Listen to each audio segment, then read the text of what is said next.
Noi, come diceva, abbiamo messo sul piatto un candidato che secondo noi è un candidato che ha tutte le caratteristiche per essere un grande governatore del Veneto, che è Flavio Tosi. Come dice Flavio, i numeri direbbero Fratelli d'Italia, ma se mi chiede cosa ne penso io sono convinto che si chiuderà su un candidato della Lega. Per il numero uno degli azzurri della Marca, realisticamente parlando, la bilancia, nonostante i voti di Fratelli d'Italia, penderà alla fine per la Lega sul fronte candidato governatore del centrodestra. Magari proprio quel Massimo Bitonci che i bookmakers danno sempre più favorito su Alberto Stefani per il rush finale.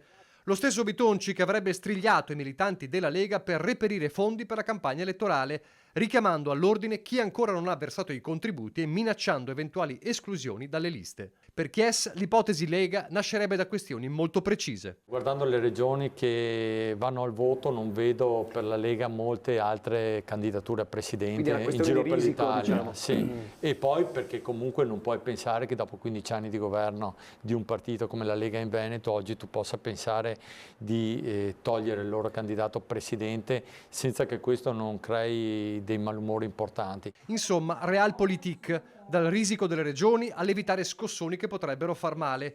Anche se, per la stessa realpolitik, chi sa che il centrodestra resterà unito e che le decisioni verranno prese dai leader, con buona pace dei leghisti veneti e dei loro refrain. La frecciata azzurra è chiara. Ogni partito ha il suo linguaggio.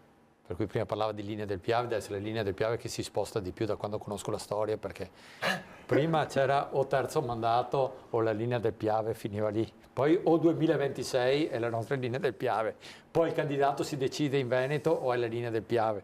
Poi c'era la lista Zaia o è la linea del Piave, ogni volta la spostano. E noi da sempre abbiamo detto che il candidato, il nome si deciderà a Roma. L'abbiamo detto da sempre che il terzo mandato non ci sarebbe stato. Anche Zaia fu deciso a Roma, sì, ricordiamoci. A Milano, ad Arcore. Lo decise Silvio Berlusconi, dopo che disse tra l'altro chi avesse preso un voto in più alle europee avrebbe avuto il candidato, noi prendemmo un voto in più, il candidato fu dato alla Lega. È vero. Ma lo decise Silvio Berlusconi e accettammo tutti. Parole chiare come chiaro in caso di vittoria sarà il futuro, ben diverso rispetto agli ultimi anni, e la seconda frecciata arriva automatica. Il dopo Zaia non sarà facile, perché Zaia ha governato praticamente con un monocolore in regione.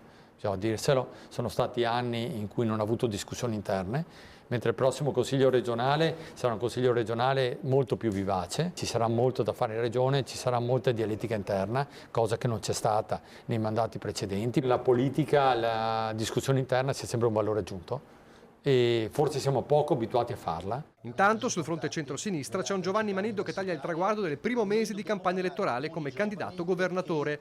Un mese, dice, di ascolto autentico, di confronto sincero, e tra i pilastri della coalizione, a sorpresa ma